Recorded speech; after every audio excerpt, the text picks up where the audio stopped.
Bragantino 1, Flamengo 2, vitória do Mengão na casa do adversário aí, vitória importante pela essa briga aí, pela primeira colocação do Brasileirão. Felipe Luiz acabou surpreendendo aí na escalação, né? Pedro e Arrascaeta juntos. Vamos ver aí o que a mídia está falando aí sobre esse jogão do Flamengo. Muito tempo que é o Arrascaeta fazendo esse papel da esquerda para dentro.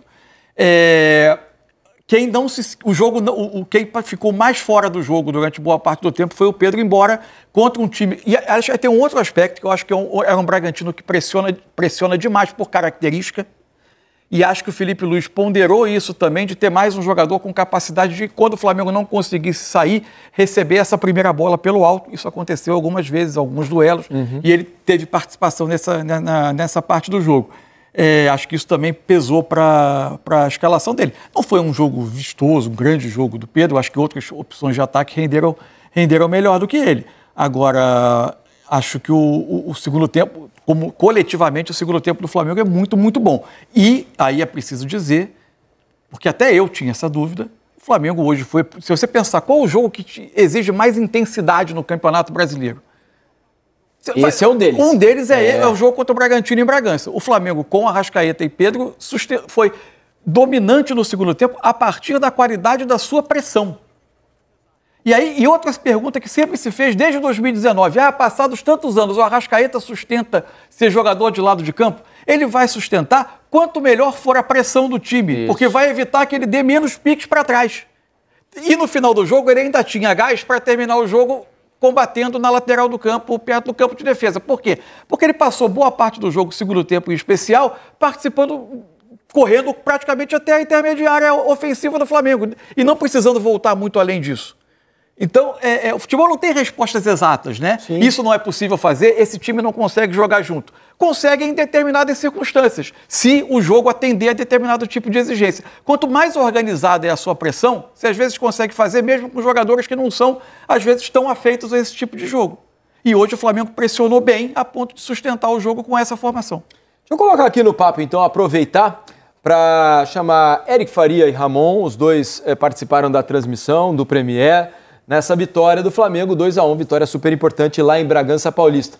Queria colocá-los nesse papo, abrindo essa vitória importante, falando sobre a questão do Pedro. Tudo bem, Ramon? Eric, bem-vindos ao Troca, amigos. Tudo bem, Diniz, Tudo ótimo. Rick, Mansur. Boa noite quem está em casa também. Até aproveitando essa fala do Mansur sobre a Arrascaeta. No primeiro tempo ele sofreu muito com essa marcação, o Bragantino usava muito essa bola longa em cima dele, ficava ali o Lucas Barbosa.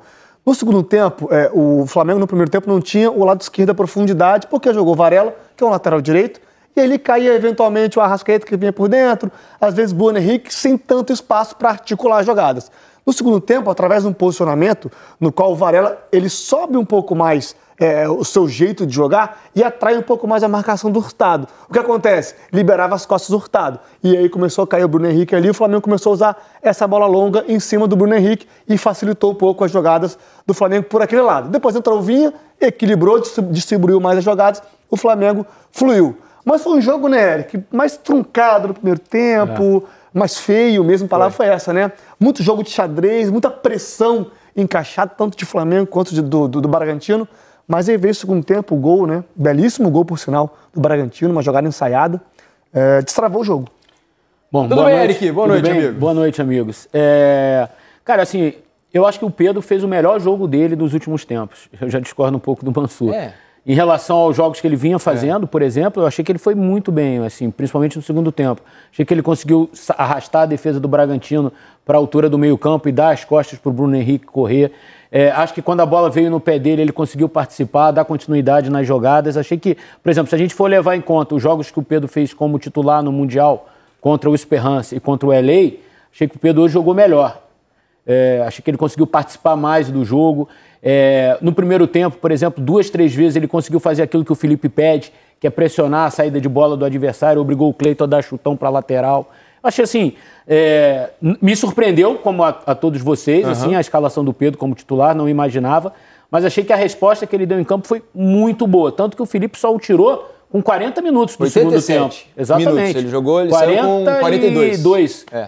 Já com a virada, eu achei até que ele fosse sair antes pela questão física e tal, quando o Flamengo empatou, eu imaginei que o Felipe fosse tirar o Pedro e botar o Juninho para dar mais força ali na frente, de tentar pressionar ainda mais a defesa do Bragantino, mas o Felipe continuou apostando no Pedro. Assim, eu achei que o Pedro me surpreendeu muito positivamente a atuação dele, assim, não imaginava que ele pudesse ter a atuação que ele teve hoje. E concordo com o Mansur.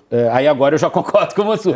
Acho que o segundo tempo do Flamengo foi muito bom. Foi bom. Muito, assim, dos últimos 3 jogos, se a gente for levar em conta Santos e Fluminense, achei que o Flamengo dominou amplamente o Bragantino no segundo tempo. Assim, o Bragantino fez o gol na saída de bola, depois a gente até mostrou nos melhores momentos uma cabeçada do Sacha, e só.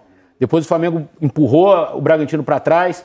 Os 2 zagueiros do Flamengo hoje fizeram um partidaço com a bola, o Léo Ortiz e, sobretudo, o Léo Pereira. Os que mais o segundo gol nasce num passe espetacular do Léo Pereira, meio surpreendente até. Pro Vinha, né? Pro Vina. E o Vina entrou muito bem no jogo também. Muito bem, né? eu acho que foi quem mudou o jogo. Mudou né? o jogo. O Wallace entrou pelo lado direito também, mas o Luiz Araújo também não fazia um mau jogo. Eu acho que ali foi uma questão de minutagem. O Luiz vem jogando muito, né? Em sequência, né? Agora, acho que a grande notícia é o Vinha, né? Porque, exato, sim, também acho. Porque é o seguinte, o Vinha, que ele é um ótimo jogador, todo mundo sabe, desde os tempos de Palmeiras, jogador de seleção uruguaia e tal, só que passou por uma cirurgia, né? E ele vem entrando uma contusão aos poucos, gravíssima. Né? Hoje ele já aumentou a minutagem dele em relação ao Fluminense e tal. E ele vinha entrando, não estava no ritmo normal. Claramente você percebia o Vinha fora de ritmo. E hoje ele entra fazendo o que o Vinha fazia. E não foi só no gol, ele participou de umas outras 2 ou 3 jogadas, assim, não fazendo diagonal. Não, o lance do primeiro gol acontece com ele. Ele dá um tapa pra esquerda, tabela com a atrai a Arrascaeta, marcação, dá no Arrascaeta, falta. O Arrascaeta cobra, gol.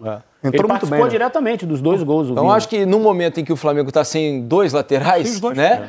O Vinha acho que é a grande notícia da noite. O uso do Varela por ali, por mais que ele tente, ele vai ter um limite, né? Ele não vai conseguir, por exemplo, te dar pouca opção de... A opção de profundidade que o Flamengo eventualmente teve pela esquerda foi quando você tinha a troca Arrascaeta-Bruno Henrique. O Bruno Henrique fazendo essa diagonal, tentando buscar o lado esquerdo, mas e você ainda tem o Varela não vai né? dar essa... Ramon lembrou isso, assim, quando você joga com o Varela e o Bruno Henrique, ou o Varela e o Cebolinha por ali, você não tem o pé esquerdo para ir pro fundo, né? Então é o tempo inteiro diagonal para dentro, né? Se você não é ambidestro, você fica torto.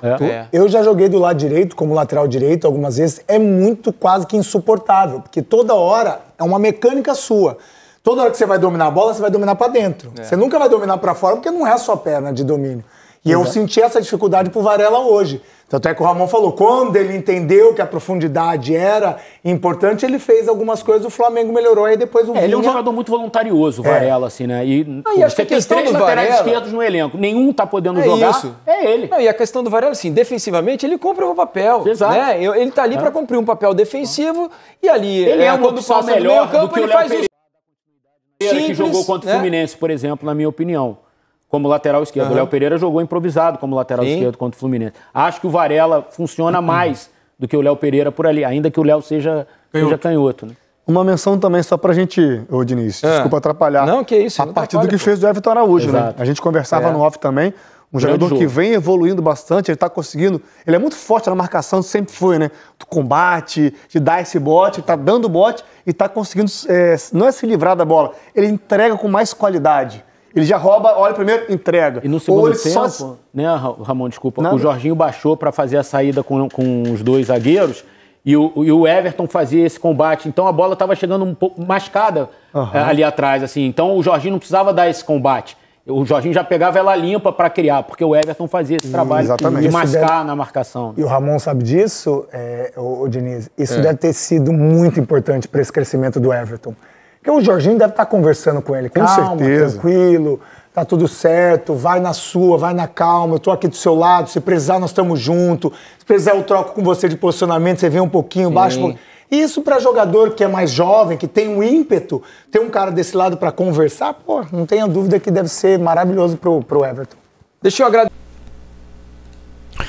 Vamos lá, continuar falando aqui do Mengão. Tá, mas primeiramente eu queria saber a opinião de vocês aí sobre 2 jogadores, tá? O Arrascaeta e o Bruno Henrique. Fala aí, deixa no comentário aí. Deixa aí nos comentários a opinião de vocês, tá? Vamos aqui as informações agora, ó. Emerson Royal aceitou a proposta do Flamengo. As negociações entre o clube carioca e o Milan está avançada para que a transferência do lateral direito seja concluída. O Fla tenta fechar o negócio já nas próximas horas. Foi o Fabrício Romano aí que trouxe a informação. Aí aqui o Bruno Leno, né, botou aqui, ó, sobre Emerson Royal, tudo acertado entre o Flamengo e o Milan, sobre o Flamengo, o Milan e o jogador. Emerson foi muito importante para o desfecho positivo com o rubro-negro. O Flamengo deverá oficializar a contratação do jogador amanhã. Então tá bem encaminhado aí, né? Emerson Royal aí como o novo jogador do Flamengo. Provavelmente também amanhã, se tudo der certo, confirmada a saída de Wesley. Prefeito do Rio de Janeiro, Eduardo Paes, envia ofício ao Flamengo em que propõe assumir a retirada de dutos em terreno do gasômetro para a construção do estádio do clube. Esse era um dos temas controversos. O prefeito do Rio já havia dito que o município assumiria a responsabilidade, mas ainda não existia um documento como garantia. Então, mais um passo importante para o Flamengo aí, caso isso se concretize, porque se ficasse na responsabilidade do Flamengo, seria um custo muito alto que o Flamengo teria a mais, né, nessa construção do estádio aí, para poder tirar esses dutos. Gastaria muito, cara, muito mesmo. Então falando aí na casa dos, eu posso estar enganado assim, sabe, não é nada certo, mas eu posso estar enganado porque tem muito tempo que eu li sobre, mas estamos falando aí na casa de mais de 100 milhões, cara, para tirar esses dutos. Então sairia muito caro para o Flamengo se o Flamengo, né, ficasse responsável para isso. E aí mudaria tudo, né, na questão do planejamento, da construção do estádio, do dinheiro que o Flamengo tem para investir. Isso aí mudaria bastante. Enfim, feliz pela vitória do Mengão, tá? Deixa aí seu like, se inscreve no canal e até o próximo vídeo.